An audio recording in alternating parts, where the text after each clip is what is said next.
ಈ ದೈವಕೋಲ ಅಥವಾ ಭೂತಕೋಲಗಳಲ್ಲಿ ಹಲವು ಸಾಂಪ್ರದಾಯಿಕ ವಾದ್ಯಗಳ ನಾದವನ್ನು ನಾವು ಕೇಳ್ತೇವೆ. ಅದರಲ್ಲಿ ವಿಶಿಷ್ಟವಾದ ಒಂದು ಶಬ್ದ ಕೂಡ ಉಂಟು. ಈ ಶಬ್ದ ನಿತ್ತು ಹೋಯಿತು ಅಂತ ಹೇಳಿದರೆ ತುಳುನಾಡಿನ ದೈವಾರಾಧನೆಯ ಕಾರ್ಯಕ್ರಮಗಳು ಸಾಮಾನ್ಯವಾಗಿ ಮುಗಿಯಿತು ಎನ್ನುವ ಅರ್ಥ. ಆ ಶಬ್ದವೇ ಗಗ್ಗರದ್ದು. ದೈವನರ್ತಕರು ತಮ್ಮ ಕಾಲಿಗೆ ಧರಿಸುವಂತಹ ಭಾರವಾದ ವಸ್ತು ಅಥವಾ ಭಾರವಾದ ಗೆಜ್ಜೆ ಅಂತ ನಾವು ಹೇಳ್ತೇವೆ. ಈ ಗಗ್ಗರ ಅಂತ ಹೇಳಿದರೆ ಕೇವಲ ಒಂದು ಅಲಂಕಾರಕ್ಕೆ ಬಳಸುವ ವಸ್ತು ಅಲ್ಲ.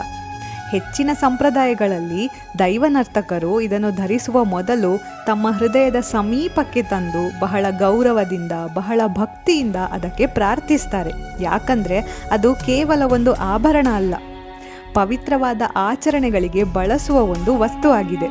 ಹಾಗೆಯೇ ಇದನ್ನು ಧರಿಸುವುದು ಕೂಡ ಆಚರಣೆಯ ಒಂದು ಭಾಗವೇ ಆಗಿದೆ.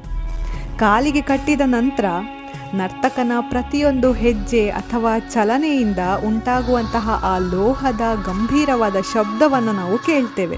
ಅದುವೇ ಇದರ ವಿಶೇಷತೆ. ಕೆಲವು ಸಂಪ್ರದಾಯಗಳಲ್ಲಿ ದೈವನರ್ತಕರು ಈ ಗಗ್ಗರವನ್ನು ಕೈಯಲ್ಲಿ ಹಿಡಿಯುವುದು ಸಹ ಉಂಟು. ಆದರೆ ಕಾಲಿಗೆ ಕಟ್ಟಿದ ನಂತರ ಇದು ದೈವದ ಚಲನೆಯ ಒಂದು ಭಾಗವೇ ಆಗಿದೆ ಅಂತ ಕೂಡ ನಾವು ನಂಬ್ತೇವೆ. ಆದರೆ ಇಲ್ಲಿ ಕುತೂಹಲಕಾರಿ ವಿಷಯ ಅಂತ ಹೇಳಿದರೆ ಈ ಗಗ್ಗರದ ಶಬ್ದ ಒಂದು ದಿನ ನಿಲ್ತದೆ. ಆ ದಿನವನ್ನೇ ನಾವು ಪತ್ತನಾಜೆ ಅಂತ ಕರೆಯುವುದು. ಈ ಪತ್ತನಾಜೆ ಸಾಮಾನ್ಯವಾಗಿ ಮೇ ತಿಂಗಳ ಕಡೆಯಲ್ಲಿ ಬರುವುದು, ಮೇ 24 ಅಥವಾ ಮೇ 25ರಂದು.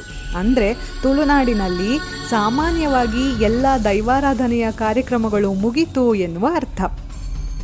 ಈ ದಿನದಂದು ಕುಟುಂಬಗಳೆಲ್ಲ ಒಟ್ಟು ಸೇರಿ ತಮ್ಮ ತಮ್ಮ ದೈವಗಳಿಗೆ ದೈವಸ್ಥಾನದಲ್ಲಿ ಅಥವಾ ಕೆಲವು ಪವಿತ್ರ ಕ್ಷೇತ್ರಗಳಲ್ಲಿ ತಂಬಿಲವನ್ನು ಕೊಡುವ ಒಂದು ಪದ್ಧತಿ.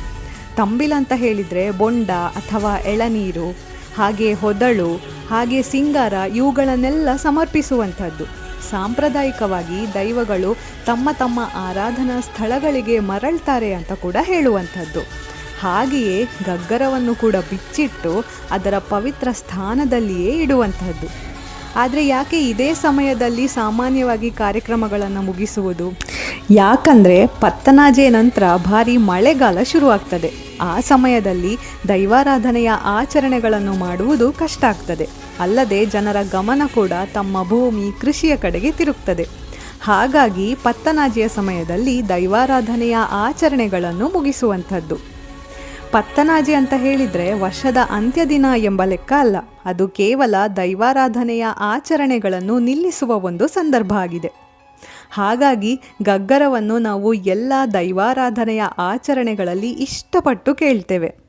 ಪತ್ತನಾಜೆ ದಿನ ಇದನ್ನು ಬಿಚ್ಚಿಟ್ರೆ ಮುಂದಿನ ವರ್ಷದ ಆಚರಣೆಗಳಲ್ಲಿ ಈ ಶಬ್ದವನ್ನು ಕೇಳಲಿಕ್ಕೆ ಮತ್ತೆ ನಾವು ಕಾಯ್ತಿರ್ತೇವೆ.